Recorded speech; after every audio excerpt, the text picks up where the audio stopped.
नमस्कार दोस्तों, बहुत बहुत स्वागत है आपका हमारे चैनल पर। तो आज हम आप लोगों के साथ चर्चा कर रहे हैं लाल किताब के अनुसार घोर संकट से बचने के लिए अचूक टोटके। कुछ लोगों पर अचानक कोई संकट आ जाता है तो कुछ लोग सालों से संकट का सामना कर रहे हैं। माना जाता है कि संकटों का कारण पितृदोष, काल सर्प दोष, शनि की साढ़े साती और ग्रह नक्षत्रों के बुरे प्रभाव होते हैं। कुछ लोग मानते हैं कि सभी कुछ अच्छा है, लेकिन यदि आपका घर दक्षिण मुखी है तो आप जिंदगी भर परेशान रहे हैं। यह भी माना जाता है कि उपरोक्त कारण व्यक्ति के घर में गृह कलेश, आर्थिक संकट, वैवाहिक संकट और दुख बना रहता है। इसी कारण व्यक्ति को कोर्ट कचहरी या दवा खाने के चक्कर काटते रहना पड़ते हैं या अन्य किसी प्रकार का संकट खड़ा होते रहता है। हालांकि कुछ विद्वान यह भी कहते हैं कि सब कर्मों का लेखा जोखा है, अर्थात कर्म को सुधार लो तो सब कुछ सुधरने लगता है। हम अब आपके कर्म को तो हम नहीं सुधार सकते, लेकिन यह लाल किताब के अनुसार कुछ सावधानी और उपाय जरूर बता सकते हैं। तो दोस्तों, किसी भी प्रकार का व्यसन और नशा न करें। करते हों तो त्याग कर दें। ब्याज का कार्य करते हों तो त्याग दें। 13, 14 अमावस्या तथा पूर्णिमा के दिन पवित्र बने रहें। दादी, सास, माँ, बहन, बेटी, पत्नी, मौसी, साली और बुआ से संबंध आप बहुत अच्छे रखें। दादा, पिता, ससुर, भाई, काका, मामा, भांजे, साले, बहनोई, भतीजे और भाई से संबंध अच्छे रखें। मांस और तामसिक भोजन को त्याग दें और नकारात्मक विचारों से दूर रहें। दान देने या लेने से पहले अपनी कुंडली किसी लाल किताब विशेषज्ञ से जरूर दिखाएं। घर को वास्तु के अनुसार बनाएं और उसके आसपास साफ सफाई का विशेष ध्यान रखें। ये जितने भी उपाय हैं सभी तरह के तांत्रिक अनुष्ठान और रात्रि के घोर कर्मों से दूर रहें। हनुमान चालीसा का प्रतिदिन संध्या वंदन के समय हनुमान चालीसा पढ़ना चाहिए। संध्या वंदन घर में या मंदिर में सुबह शाम की जाती है। पवित्र भावना और शांति पूर्वक हनुमान चालीसा पढ़ने से हनुमान जी की कृपा प्राप्त होती है और जो हमें हर तरह की जानी अनजानी, होनी अनहोनी से बचाती है।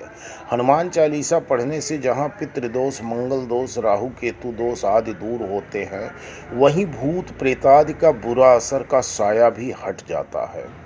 इसके अलावा आप मंगलवार और शनिवार को बजरंग बाण का पाठ करें और हो सके तो किसी शनिवार को हनुमान जी को चोला चढ़ाएं और उन्हें बनारसी पान का बीड़ा भी अर्पित करें। कम से कम 5 बार हनुमान जी को चोला चढ़ाएं तो तुरंत ही संकटों से मुक्ति मिल जाएगी। इसके अलावा प्रति मंगलवार या शनिवार को बड़ के पत्ते पर आटे का दिया जलाकर उसे हनुमान जी के मंदिर में रखें। ऐसा कम से कम 11 मंगलवार या शनिवार को करें। वृक्ष, चींटी, पक्षी, गाय, कुत्ता, कौआ, अशक्त मानव आदि प्राणियों के लिए अन्न जल की व्यवस्था करने से इनकी तरह तरह से दुआ आपको मिलती है। इसे वेदों में पंचयज्ञ में से एक वैश्य देव यज्ञ धर्म कहा गया है। यह सबसे पहले पुण्य माना गया है। कछुओं और मछलियों को नित्य आटे की गोली खिलाते रहिए। चींटियों को भुने हुए आटे में बूरा मिलाकर बनाई पंजीरी खिलाएं। प्रतिदिन कौआ या पंछियों को दाना डालने से पितृदोष नहीं होते हैं। शनिवार के दिन कांसे की कटोरी में सरसों का तेल और एक सिक्का 1 रुपये का डालकर उसमें अपनी परछाई देखें और तेल मांगने वाले को दे दे या किसी शनि मंदिर में शनिवार के दिन कटोरी सहित तेल रख दें। कटोरी आपको लेकर नहीं आना है। दोस्तों, पानीदार एक नारियल लें और उसे अपने ऊपर से 21 बार वारने के बाद उसे किसी देव स्थान पर जाकर अग्नि में जला दें। ऐसा परिवार के जिस सदस्य पर संकट हो उसके ऊपर से वारें।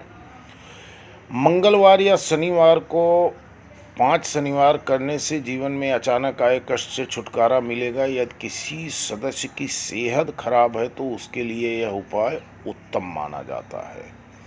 एक तांबे के लोटे में जल लें और उसमें थोड़ा सा लाल चंदन मिला दें। उस पात्र को अपने सिरहाने रखकर रात को सो जाएं। प्रातः उठकर उससे पहले उस जल को तुलसी के पौधे में चढ़ा दें। ऐसा 43 दिनों तक करें। धीरे धीरे आपकी परेशानी दूर हो जाएगी। तो दोस्तों इसके अलावा हिंदू धर्म में कर्ण भेदन संस्कार होता है। हालांकि आजकल इस संस्कार की कोई विधिवत रूप से पालन नहीं करता। कुछ लोग एक ही कान छिदवाते हैं तो कुछ लोग दोनों कान छिदवाते हैं। हालांकि नियम दोनों ही कान छिदवाने का है। कान छिदवाने से राहु और केतु के बुरे प्रभाव खत्म हो जाते हैं और जीवन में आने वाली आकस्मिक दुर्घटनाएं राहु और केतु के होते ही, कान छिदवाते ही ये शांत हो जाती हैं। तो दोस्तों संकट के लिए प्रथमतः जिम्मेदार राहु और केतु के लिए यह उपाय है काला और सफ़ेद, अर्थात एक ही कंबल में यह दोनों रंग होना चाहिए, कोई तीसरा रंग नहीं होना चाहिए। अर्थात दो रंगी कंबल को 21 बार खुद पर से वार करके किसी मंदिर में या गरीब को दान कर दें। इससे कई तरह के फायदे होते हैं।